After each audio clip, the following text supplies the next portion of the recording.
Pak Jokowi juga pidato Mhm. dan dia menegaskan saya all out waktu di kongres itu kan, Mhm. saya all out untuk membesarkan PSI kan gitu. Mhm. Nah, jadi kalau di rakernas ini bicara lagi, saya kira udah pengarahan itu. Untuk pengarahan, udah step yang baru lagi nih. Udah step. Kalau dulu kan cuman mengatakan siap memenangkan. Mhm. Nah, sekarang memenangkannya seperti apa? Kalau modal finansial nggak punya, ya nggak bisa Nggak apa-apa. bisa apa-apa. Rumusnya tetap Ya itu kan? ya, Bang, ya? Iyalah. Rumusnya Bagaimana tetap nggak ada itu. bensin mau jalan? Nah, itu dia. Yang muda-muda harus ingat itu. Iya, harus ingat itu. Idealisme kalau nggak ada modal finansial juga mati juga di jalan. Mati di jalan. Nah, itulah problem demokrasi kita yang Jadi sangat dana luas. finansial masih sangat diperlukan untuk membesarkan, untuk memenangkan satu partai politik. Mhm.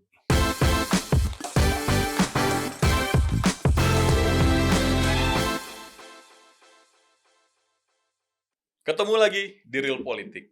Di sini kita bicara tanpa topeng, menelanjangi fakta apa adanya. Di sini kita memandang Indonesia tidak hanya dari sisi idealnya, tapi juga dari sisi realitasnya. Kali ini kita mendapat kehormatan, Bro, bisa menghadirkan Bang Zulfan Lindan siang hari ini. Ah, Apa kabar, Bang? nggak susah lah, saya kapan aja bisa hadir ya kan. Kita di sini yang muda-muda dan awam politik nih butuh mentor dari Abang sebetulnya.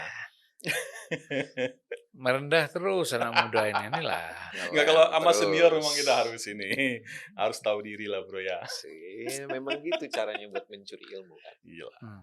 Ilmu ini kalau selain diminta juga harus dicuri. Nah, hari ini kita kesempatan mencuri ilmu dari Bang Zulfan. Siap. Ilmu apa? Bang, hari ini Bang, 29 Januari ini Ah, terjadi suatu peristiwa yang cukup besar di belahan Indonesia Tengah nih, Bang. hmm. PSI lagi PS, rakernas. oh ya. Konon kabarnya mungkin Pak Jokowi itu akan berpidato katanya. Dan konon kabarnya lagi beliau sudah login ke PSI. Tapi belum diverifikasi, ya itu konon kabarnya. Kita baru dengar-dengar selentingan. Ya. Nah, ini apakah menurut Bang Zulfan ini sesuatu yang akan terjadi atau cuman gimmick aja? Karena kalau saya kan ngelihat banyak eksodus nih dari partai Abang dulu kan. Nasdem, Ada ya Nasdem, mulai dari Pak Ahmad Ali. PDI juga partai saya dulu. Oh iya, Nasdem. Waketum, Bang, Hmm. itu bisa pindah ke PSI. Itu kan sesuatu hal yang agak sulit dicerna oleh pikiran orang awam nih.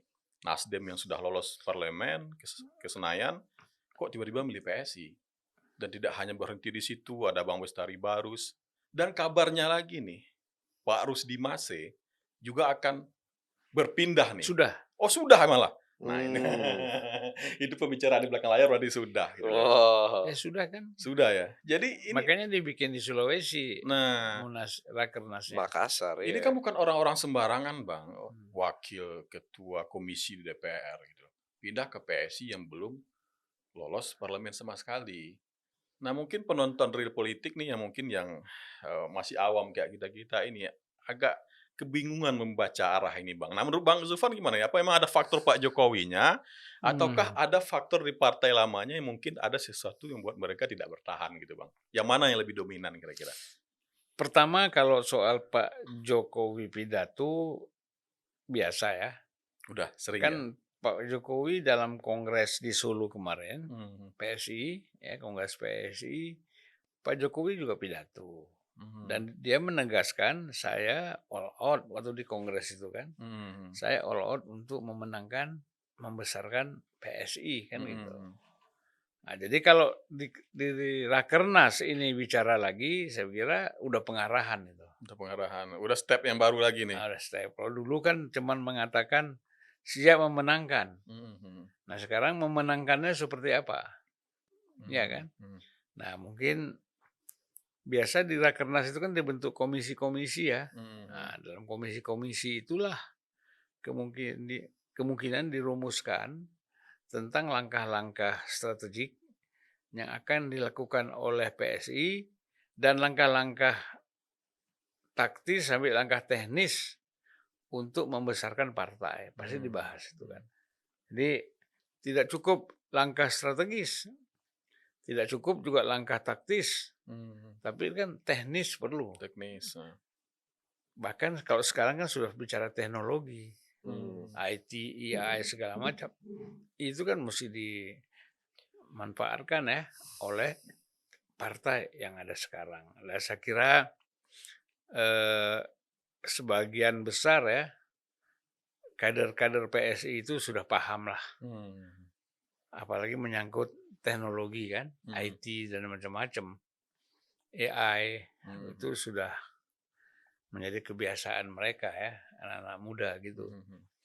Nah jadi kalau saya lihat, kalau Pak Jokowi sih memang, sekarang begini, kita bicara dulu kekuatan politik.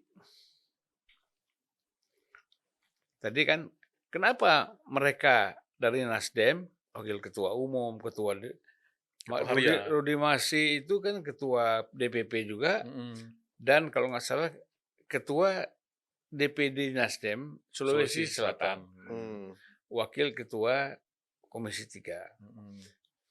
Dan anak dan istrinya sudah duluan. Anaknya jadi ketua DPW, Sulsel. Jadi saya kira membaca arah angin nggak bisa dibaca. nggak bisa dirasakan misalnya. Membaca arah zaman. Arah zaman justru. Ya kan? Jadi orang kan semua tahu. Saya sudah bicara beberapa kali kan, bahwa kemenangan Pak Prabowo di Pilpres 2024 itu sangat besar dipengaruhi oleh Pak Jokowi, pendukung Pak Jokowi kan, betul. Itu. Bahwa PSI misalnya belum lolos ke 2024 itu ke DPR, ya karena memang Pak Jokowi belum menyatakan diri, kan baru hanya kesang. Ya. Itu pun hanya beberapa bulan sebelum pemilu. Ya, banyak problem lah, banyak yang bisa di ini. Nah jadi mereka ini sudah melihat arah zaman tadi, bahwa relawan-relawan Jokowi, kemudian pendukung-pendukung Pak Jokowi itu masih kuat basisnya, sehingga orang kan kalau dalam berpolitik bukan cari kalah, kan cari menang, cari sukses. Betul. Masa kita misalnya bikin partai Untuk kalah gitu ya. Kita tahu nggak mungkin ini menang. Masa kita mau paksakan, kecuali untuk cari jabatan menteri. Ya kan? Atau menjadi dipanggil ketum aja gitu. Dipanggil ketum ya. Atau misalnya kayak sekarang kan banyak partai kecil-kecil tuh mendapat menteri kan. Ya. Kalau PSI kan termasuk besar sama P3 ya. Partai-partai 0, ini dapat menteri juga. Itu kan. Setidaknya wamen ya. Setidaknya. Iyalah. Nah jadi kita tidak usah heran. Karakter politisi itu ya seperti itu. Nah, kalau mereka memilih PSI karena sudah membaca, PSI ini punya harapan untuk besar, untuk lolos, ya kan? Sehingga mereka tidak ragu-ragu untuk pindah, meninggalkan partainya, walaupun partai itu besar. Besar, dengan jabatan yang sudah tinggi sebetulnya. Ya, tapi kan di samping itu ya, orang juga mencari keleluasaan, ya kan? Keleluasaan, kebebasan di rumah gitu ya, di rumah awal gitu ya. Kebebasan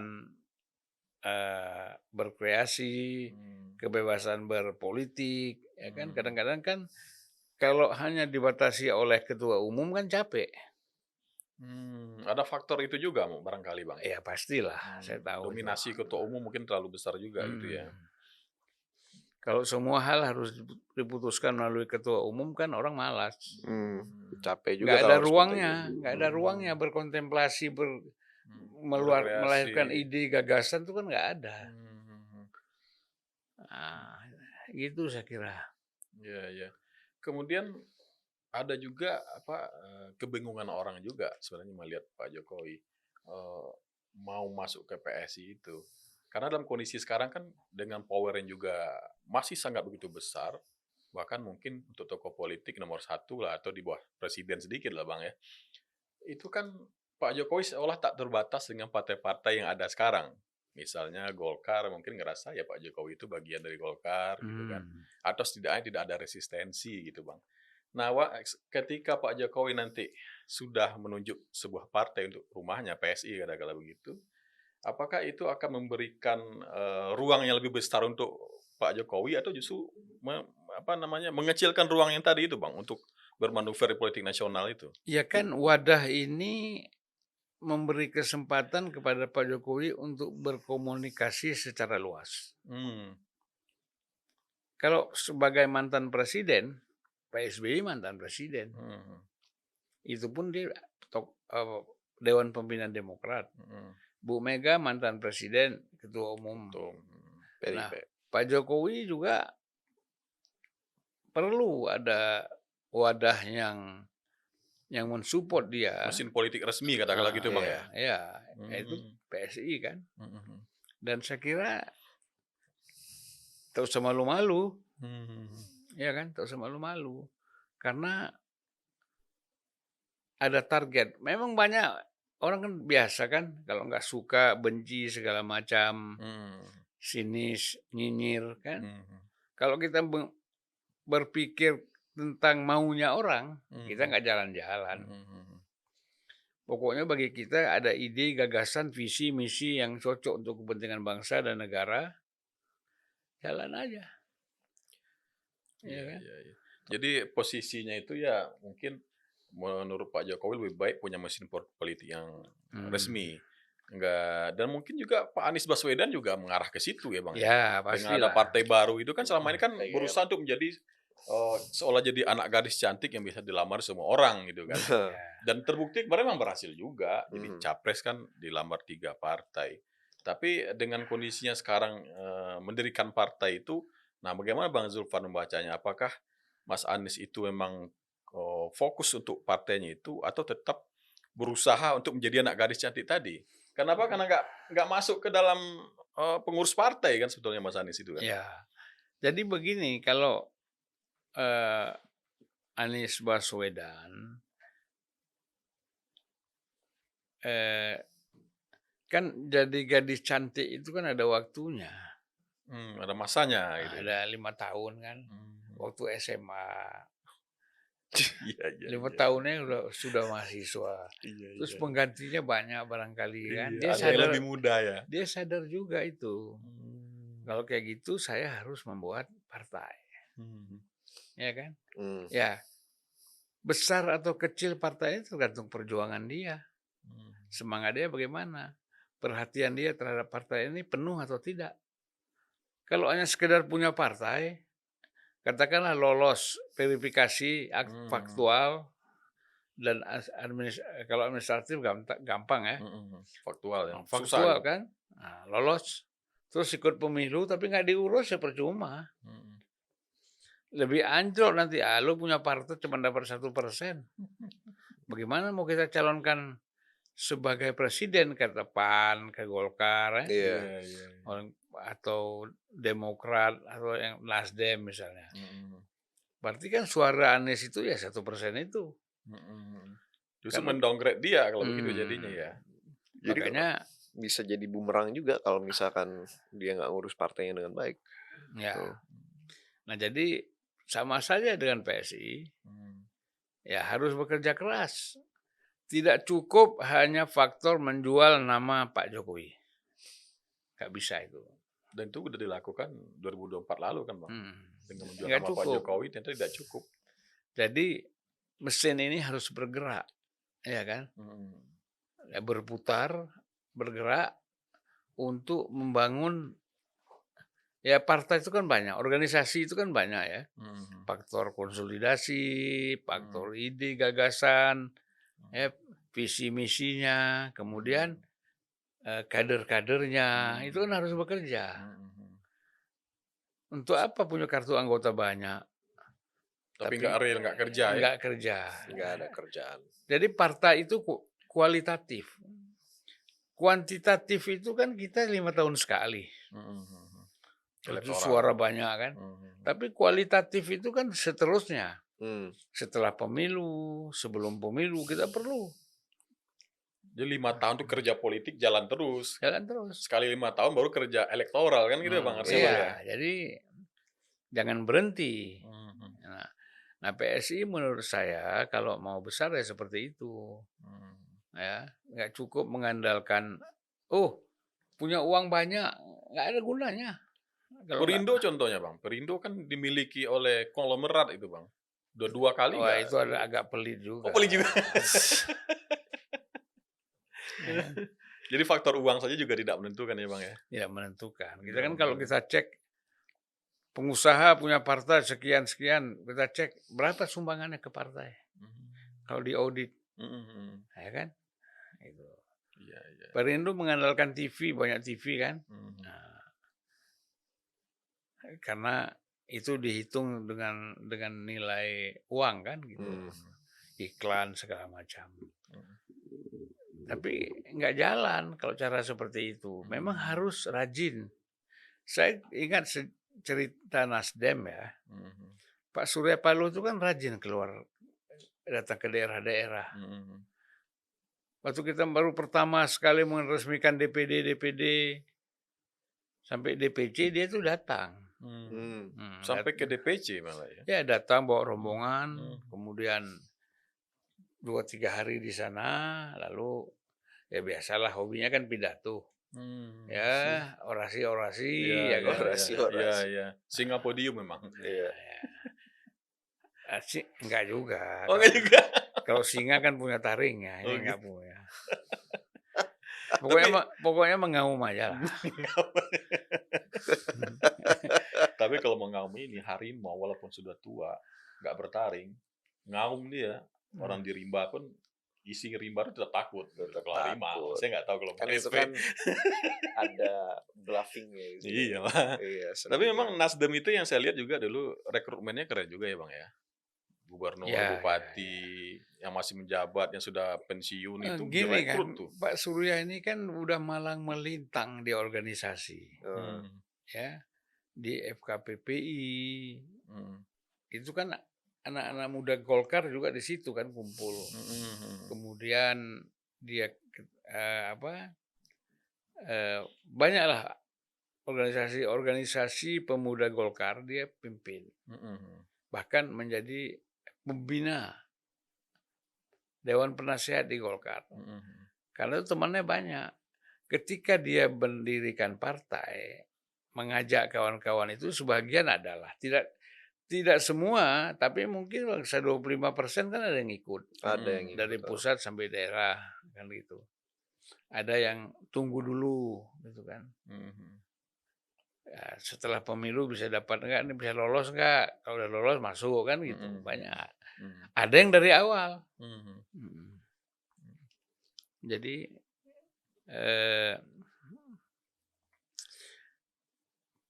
partai ini kan tidak bisa dikelola tidak serius. Ya harus betul-betul serius. Nah, alumni Golkar itu rata-rata emang jadi partainya ya, Bang ya. Pak Prabowo, Pak SB gitu kan. Ya. Memang banyak cara mengelola partai dari atas sampai bawah itu memang Golkar luar biasa ya Bang ya. Ya, tapi PDIP, yang betul-betul melekat ke Golkar itu Pak Surya dengan Pak Prabowo aja. SBY kan tentara. Ya kan? Itu jadi ya memang sentuhannya ada tapi tidak besar. Jadi Abang yakin nanti ya kalau Pak Jokowi ini sebenarnya sudah di dalam PSI sekarang ya. Cuman tersurat aja belum kali ya Bang ya. Ya sekarang kan upaya yang dilakukan bagaimana membuat satu image bahwa ya PSI itu Jokowi, Jokowi itu PSI, kan gitu. Nah, masalah nanti dia menyatakan ya kan administratif, SK dibuat KTA pengangkatan itu itu soal lain. Tapi image ini kan perlu dibangun terus bahwa PSI itu Jokowi, Jokowi itu PSI. Nah, itu harus dibangun terus. Narasi-narasi seperti ini kan. Nah, sehingga menjadi teringat di dalam pola pikir orang tentang keberadaan Pak Jokowi di dalam PSI. Itu penting. Karena kan begini, relawan-relawan Pak Jokowi yang ada ini kan tidak semuanya juga, mungkin ada yang sebagian ada yang tidak mendukung PSI. Menolak kan berarti gitu. Ada juga yang mensupport. Yang ketiga, ada juga mereka yang masuk ke dalam PSI, berjuang bersama-sama. Ya kan? Ada juga yang ingin ini Bang, Pak Jokowi itu jadi tokoh nasional aja gitu kan. Ada juga tuh. Ada juga. Nggak usah lah, kalau saya nyebur aja terlanjur basah ya Bang. Ya, di partai aja. Dan ini kan proyeksinya pasti ke 2029 nih Bang ya. Iyalah. Pastilah itu kan. Nah, ini menurut Bang. Jadi kan begini, saya kan sudah hampir 15 tahun saya berkampanye untuk menjadi anggota DPR ya. Saya tidak melihat kemenangan itu ditentukan oleh struktur partai. Oh, justru enggak Bang ya? Struktur partai itu kan kebutuhan organisatoris. Tetapi dukungan-dukungan itu adalah dari masyarakat. Apakah relawan, simpatisan, dan segala macam. Ya kan? Kalau kita turun ke daerah, adalah pengurus DPD yang ikut. Ya kan? Tetapi substansi dari kekuatan itu adalah yang namanya relawan, aktivis, kemudian kawan-kawan generasi muda itu yang ikut bersama-sama. Gak bisa kita udah nyumbang masjid banyak, beli toa banyak-banyak kan gitu. Terus biayain orang umroh atau pergi haji. Nggak ada itu. Partai itu harus turun ke tengah-tengah masyarakat. Kita kan udah buktikan. Di masjid yang kita sumbang, paling suara kita 100. Padahal masyarakatnya ribuan. Iya, suaranya nggak nyampe 10%. Jadi militasi kader itu yang paling penting sebetulnya Bang ya. Kader membangun komunikasi dengan masyarakat, itu baru bisa berhasil. Bang Zulfan lihat nggak kalau di Indonesia bahwa kaderisasi menjadi suatu permasalahan karena akhir-akhir ini yang kita lihat dari 2023 sama 2024 itu partai-partai itu hanya mengejar elektoral setotal mungkin tapi tidak mencoba mengkaderisasi masyarakat atau kader partainya. Ya itu karena menurut saya kadang-kadang kan begini, partai ini mengikuti keadaan, bukan dia memperbaiki keadaan. Maksud saya adalah kalau dia tahu keadaannya bahwa masyarakat ini senang politik, dia masuk di situ menggunakan money politik. Betul. Gunakan money politik. Harusnya kan kita memperbaiki masyarakat, ya kan? Tapi kadang-kadang karena tidak ada pembinaan, justru komunikasi dengan masyarakat itu terjadi dengan konstituen, terjadi dekat sekali dengan menjelang pemilu, nggak ada waktu lagi, ya kan? Ya udahlah, ini yang gampang, siram aja pakai duit kan gitu, money politik yang terjadi. Nah itu. Nah kalau partai itu memang dari awal, dari pemilu ke pemilu dia memang membangun kaderisasi, ya, nah, itu bagus. Ada ada kita sebut dana, tapi bukan money politik, kerja politik. Karena politik kan orang nggak kerja, iya kan? Ya orang sukarela. Bukan sukarela, dibayar. Waktu lama sekali kalau kerja politik. Perbandingkan dengan money politik. Ya, 5 tahun kan cukup waktu, ya kan? Nah itu. Dan kemudian tergantung juga kepada anggota DPR yang terpilih dan calon-calon anggota DPR-nya yang maju. Ini penting karena mereka lah yang berkomunikasi dengan konstituen. Saya ingat dulu PDIP itu kan pemilu 99, 138 kursi ya. Saya lupa itu. Pokoknya paling banyak lah kursinya. Tapi saya bilang, ini akan kalah di daerah-daerah tertentu. Karena apa? Anggota DPR, terutama DPRD tingkat 1 dan DPRD tingkat 2 tidak pernah berkomunikasi dengan rakyat. Betul. Kalau rakyat mau minta duit aja 50 untuk makan, dikunci pintu. Ya kan? Nggak ada di rumah katanya. Nah, ini kalau konstituen, kader-kader di daerah bertemu dengan anggota DPRD tingkat 2, tingkat 1-nya sulit, ya udah wassalam itu partai. Tapi memang money politik kita dalam tahap yang parah sih, Bang. Saya 2024 lalu itu pernah di Jawa Tengah ya, di salah satu dapil di situ. Itu memang masyarakatnya sendiri sudah meminta itu. Jadi ketika tim dibentuk itu, tim buat pergerakan itu bicara kepada calegnya, Pak, saya bisa kampanyekan Bapak, tapi kalau nggak ada amplop katakanlah begitu, itu orang nggak mau milih di sini gitu. Ya, tapi Jadi kan udah parah sekali memang kalau kenyataannya begitu. Nah, menurut Mas Zulfan gimana itu? Bahkan ya, sudah sampai ke Sumatera juga kayaknya kayak gitu. kalau saya melihat pasti masyarakat itu mengharapkan, ya. Tetapi kan dia harus kita bina, tidak semata-mata karena amplop. Tidak beli putus aja gitu ya. Tapi kita harus membina. Nah, pembinaan yang kita lakukan, dia mendapatkan sumbangan dari kita. Apakah bangun masjid, apa bangun pesantren, atau bangun sekolah, atau membangun jalan, membangun jembatan, kerjasama kita dengan rakyat.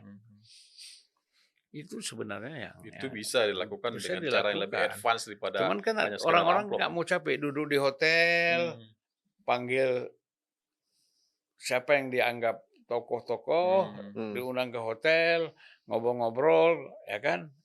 Orang ini kerjalah. Bisa jadi, bukan nggak bisa, tapi kemungkinan itu bisa juga manggil KPU kan, atur angka-angka misalnya, kan bisa aja. Kemungkinan itu kan bisa aja. Kadang saya dengar cerita juga di beberapa dapil itu yang sudah duduk, udah punya kursi itu, mereka cuman kerja politiknya cuma 2 bulan, Bang. Sebelumnya cuma baliho seberapa, habis itu 2 bulan turun semua tim, bergerak semua, aman kursinya, Bang. Jadi orang-orang yang bekerja panjang setahun 2 tahun kerja politik itu akan hilang dengan hanya kerja orang 2 bulan. Ada yang nggak pernah datang kampanye sekalipun dipilih juga kan. Pilih juga kan. Nah itu kan realitas politik, realitas demokrasi kita saat ini yang begitu. Ada zombie istilahnya itu kalau anak-anak kita nih. Kalau ada caleg yang nggak pernah datang ke daerah tapi kepilih itu zombie. Ada banyak mungkin ya. Nah kembali ke PSI tadi, Bang, menurut Abang itu akan menjadi mesin politik untuk Mas Gibran juga nggak nanti ke Pilpres 2029? Ada nggak arahnya ke situ? Ya saya kira harus lah. Kan Pak Jokowi nggak mungkin maju. Kalau nanti Gibran memang layak untuk maju lagi sebagai wakil presiden bersama Pak Prabowo, ya tentu PSI ke situ arahnya. Kan gitu. Nah sekarang bagaimana kalau Pak Prabowo ternyata dalam perjalanannya tidak dengan Gibran? Ya PSI kan harus menentukan sikap, ya kan? Ya, karena Pak Jokowi di sini kan arahnya ke Gibran, itu jelas, ya kan? Tentu membangun koalisi ini penting, ya kan? Nah, koalisi melihat yang mana partai-partai yang bisa kerjasama, yang ada irisan-irisannya kan, gitu. Tapi kalau menurut saya, feeling saya 2029 Pak Prabowo tetap dengan Gibran kok. Gimana Bang? Itu hitungan politiknya gimana? Hitung-hitungannya kan Gibran nggak macam-macam orangnya. Nggak neko-neko ya? Iya, nggak macam-macam, nggak Hmm. bikin intrik, nggak bikin ini kan. Iya. Omongannya biasa aja, yang nggak perlu dia nggak ngomong kan. Dan sangat Disuruh jalan. menghormati Pak Prabowo. Iya. Apalagi kalau dia 2 kali jadi wapres ya. Ya, ya dia sudah leluasa untuk maju sebagai capres. Setelah itu ya. Nah, jadi kalau Pak Prabowo merasa nyaman, kenapa enggak 2 kali? Ya kan? Tentu ada yang goyang-goyang, misalnya ada yang Peminatnya banyak juga kan, Bang? peminatnya banyak. Anies juga mau barangkali Jadi cawapres. SBY kan. Juga mau AHY, kan Caimin mungkin. SBY, AHY, Caimin, macam-macam banyak. Caimin Zulkifli senyap Hasan, gerakannya. ya kan. Nah, Tapi saya lihat partai-partai yang koalisi yang dibentuk oleh Pak Jokowi sebenarnya, bukan oleh Pak Prabowo, yaitu terdiri dari PAN, kemudian dulu tuh kan Gerindra, ada PKB, Golkar ya kan, minus Nasdem, PKS ya, dan PDIP. Itu kan sebenarnya koalisi 6 partai dulu termasuk P3 dibentuk oleh Pak Jokowi untuk mengusung Prabowo kan. Iya. Rasanya mereka tetaplah nggak punya keberanian juga untuk maju sendiri kan. Nggak ada rasa percaya diri juga ya Bang? Ya, dia udah hitung. Cukup sebagai ketua umum partai aja. Pak Surya Paloh misalnya, mana berani maju sebagai capres. Pak Zulkifli Hasan, saya yakin tuh capres juga nggak mau. Iya. Siapa lagi? Cakimin. Karena itu mengancam. Caimin itu kan karena nekat. Kalau orang nekat kan susah kita. Iya. Itu mengancam kesoliditas dari koalisi sendiri kan. Kayak dulu kabarnya kita dengar dari Fahri Hamzah di salah satu podcast, ketika disodorkan nama A, koalisi nolak. Nama B termasuk siapa tuh, Erick Thohir nggak salah ya, koalisi nolak. Ketika disodorkan nama Gibran, langsung setuju gitu kan. Ya. Nah, ini kalau salah satu ketum partai itu mencalonkan sebagai capres atau cawapres, soliditas koalisi itu mungkin akan terpecah kan Bang ya. Jadi dengan penuh perhitungan lah, ya, dengan penuh perhitungan. Kalau memang dianggap pas, ya mereka dukung. Kalau enggak ya udah. Nah kalau AHY gimana Bang? Kan sering disebut tuh Bang. Ada faktor risiko apa mungkin yang membuat dia nggak seprioritas Gibran barangkali sebagai cawapresnya Pak Prabowo? Pertama kan Pak Prabowo Jenderal TNI. AHY juga kan TNI.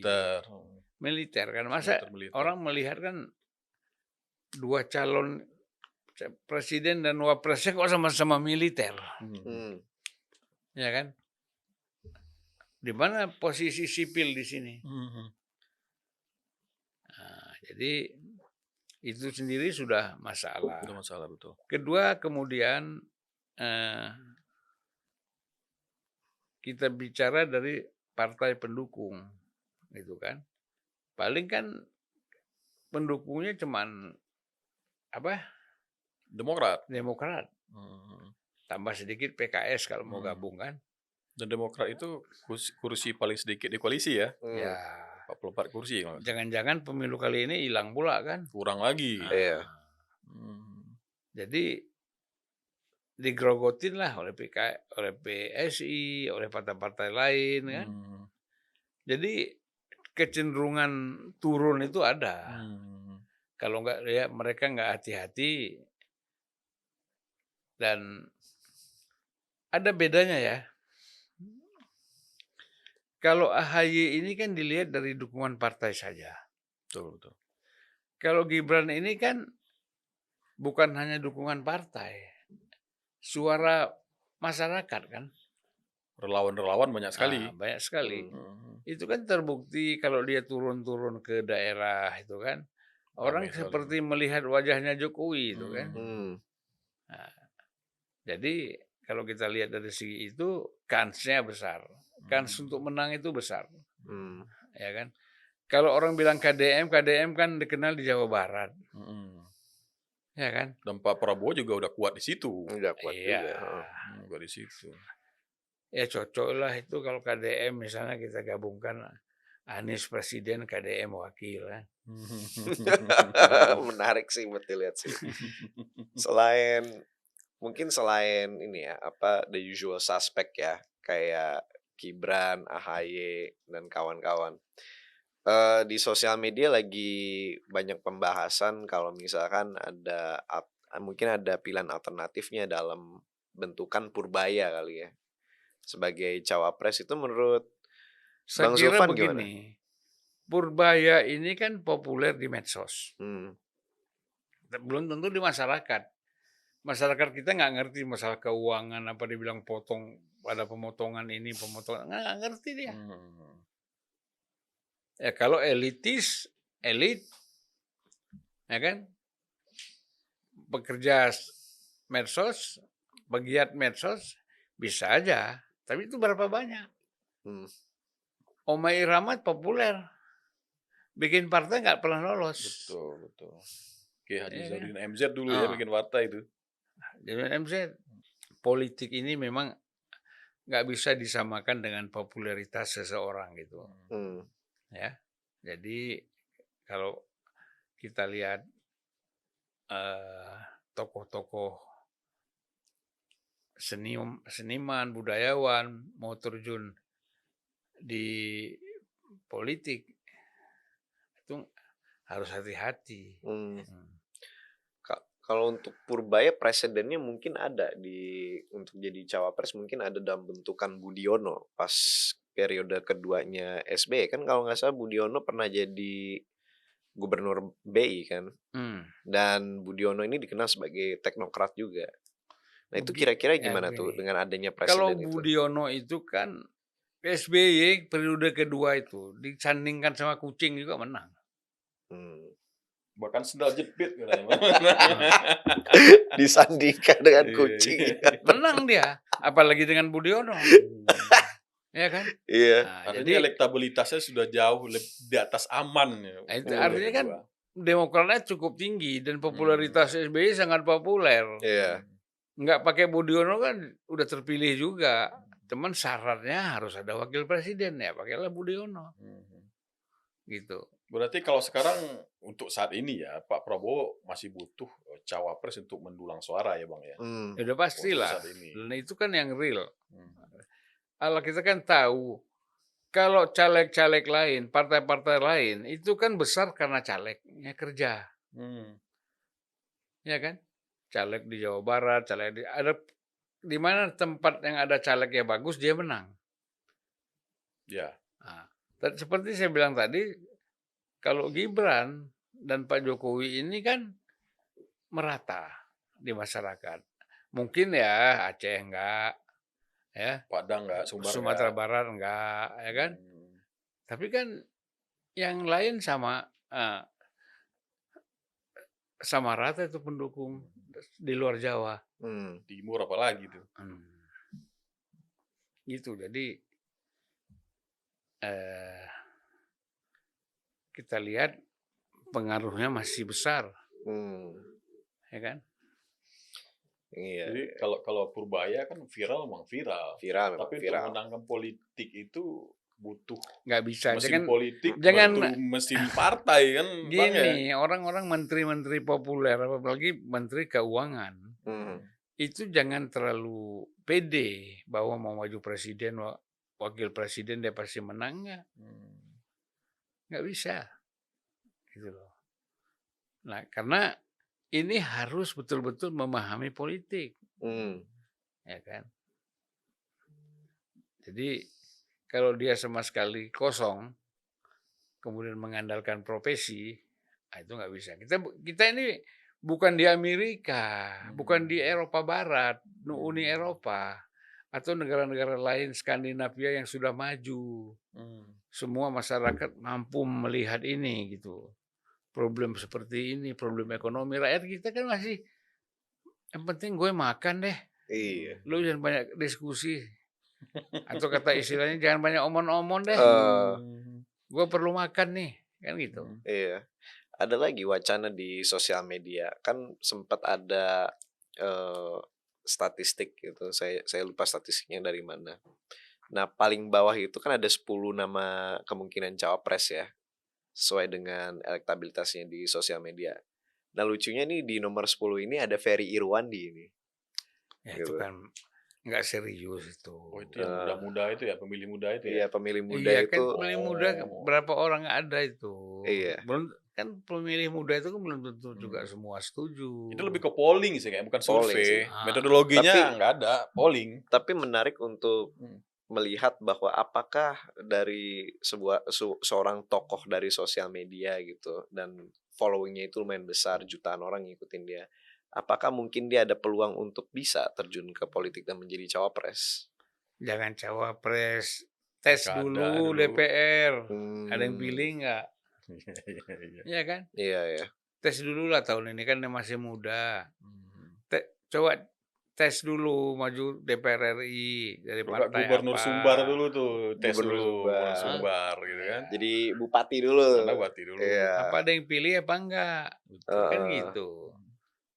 Kalau media sosial kan kita tahu, ya kan? Iseng-iseng, gini kan.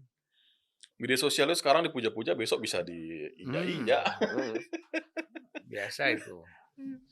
Jadi mungkin Bang, untuk akhir-akhir podcast kita nih, Abang ngelihat untuk kedepannya ini, Pak Jokowi itu masih menjadi game changer ya, seperti yang terjadi di 2024 lalu di Pilpres.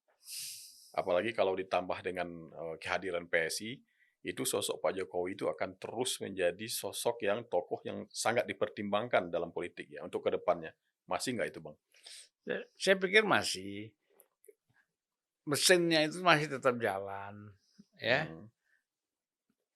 Kalau Pak Jokowi jalan ke pasar kemana itu pasti banyak kan. Nah, Pak Jokowi sama Gibran itu kan nggak susah membedakannya. Iya kan? Iya. Nggak susah. Secara fisik ya nggak susah. Kemudian secara Personanya mirip ya? mirip. Jadi masyarakat itu bisa mengidentifikasinya kan gampang. Gitu. Nah jadi cuman saya bilang tadi yang kita kembali lagi, partai politik ini mau bekerja keras nggak? Jangan mengandalkan Jokowi untuk menang. Itu modal, ya kan? Tetapi modal ini menjadi manfaat kalau dia di-create dengan benar. Iya.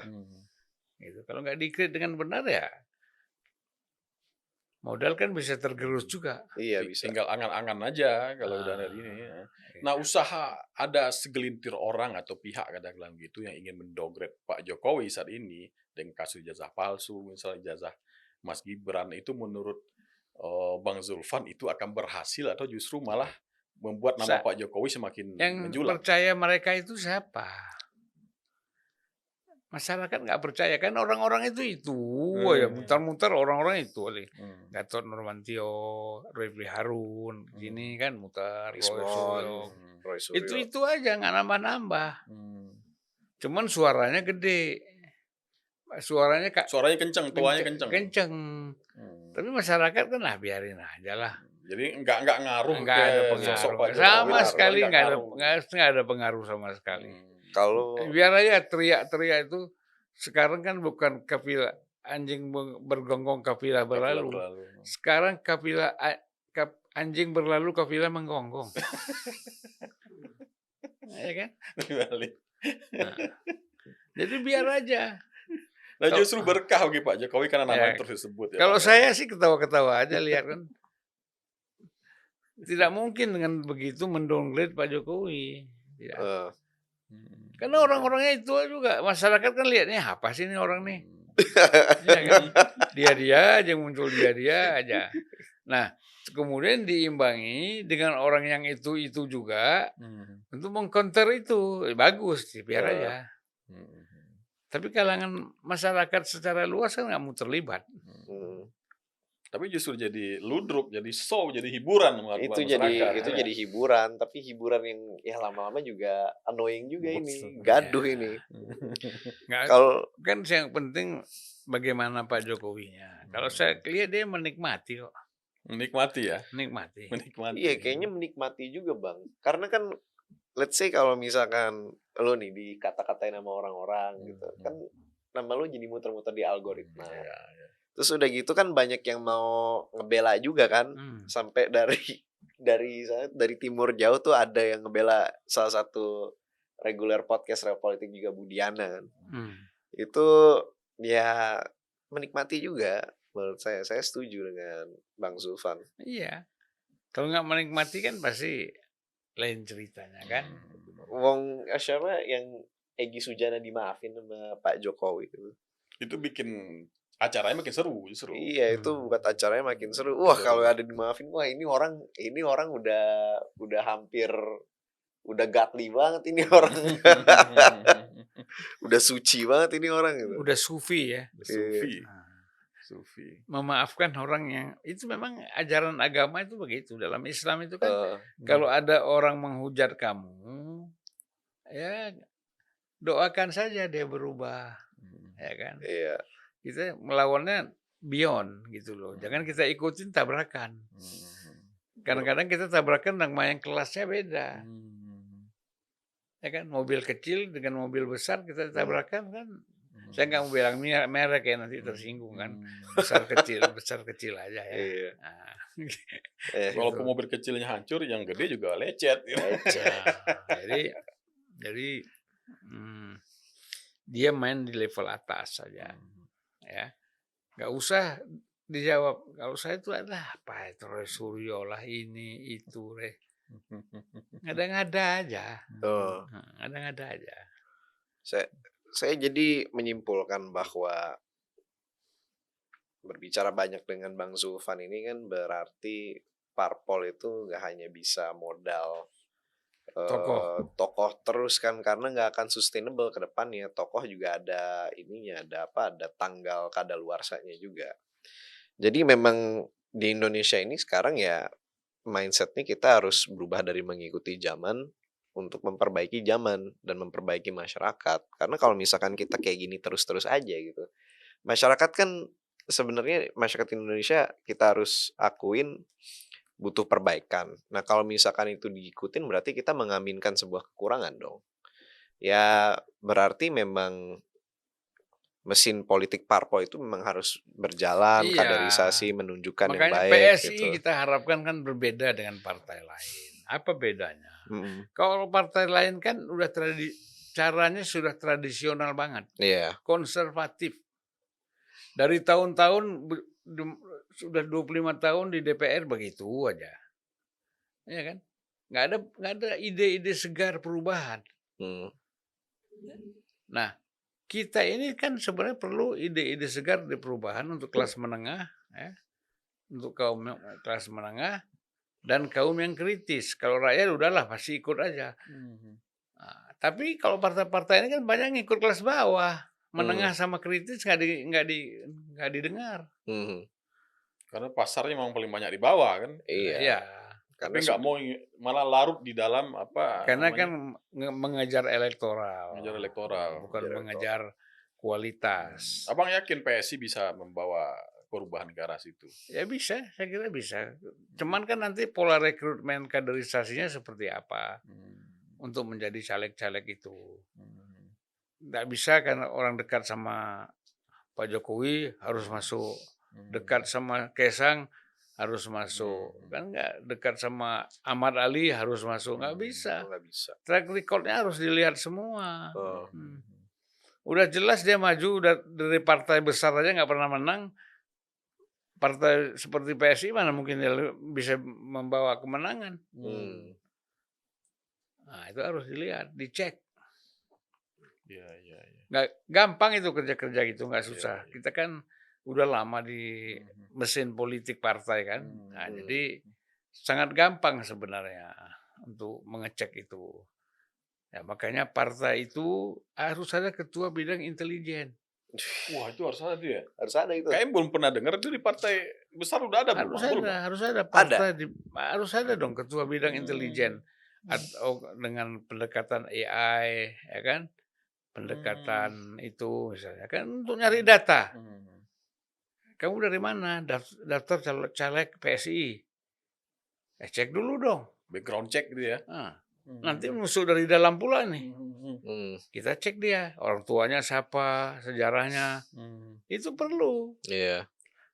Nggak usah heran. Sekarang kan kita lihat di Cina saja, ya, jenderal yang begitu dari kecil temannya Xi Jinping bisa berkhianat, ya kan? Apalagi orang dari antah berantah yang nggak dikenal. Nggak dikenal, baru kenal di kafe, ya kan? Baru kenal di kafe, terus kita harus terima dia sebagai caleg. Nah, udah susah lah. Susah itu. Memang harus sih, kita harus di partai-partai ini ada bidang intelijen sih, dan saya mau masukin CV buat partai yang mau undang saya sebagai ketua bidang intelijen, silakan. Ya. Harus ada. Ya. Misalnya gini, orang daftar ke kita. PSI ini anti korupsi. Ada caleg mau masuk. Oh, bapaknya ini korupsi dulu. Atau ibunya korupsi. Sekarang jadi caleg kita, bagaimana? Mau bilang bersih kan susah. Iya kan? Jadi harus detail. Itu nggak sulit kalau mau. Dan ini bukan bicara apa ya? Ya kita terima aja lah.